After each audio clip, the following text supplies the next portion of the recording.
Shalom saudara yang terkasih. Siapa yang harus aku dengar? Ulangan 18 ayat 15 beginilah firman Tuhan.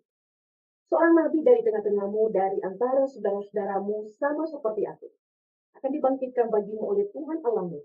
Dialah yang harus kamu dengarkan.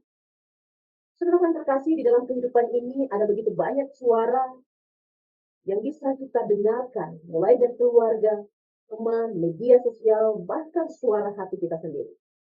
Tetapi di tengah begitu banyaknya suara, siapa yang seharusnya kita dengarkan?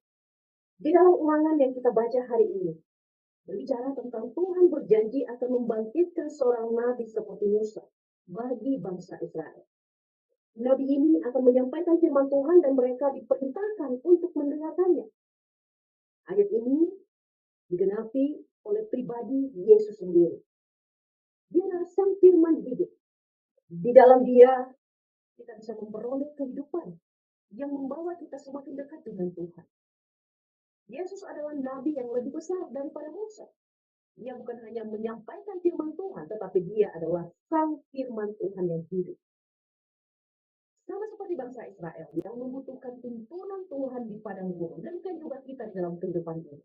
Kita membutuhkan suara Tuhan agar ia menuntun kita kepada jalan yang benar.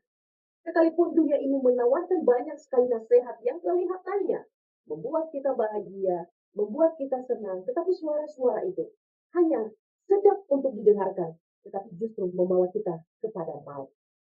Suara-suara yang hanya mementingkan tentang bagaimana kita sebagai orang percaya bahwa kita bisa tanpa Tuhan, kita mampu tanpa Tuhan.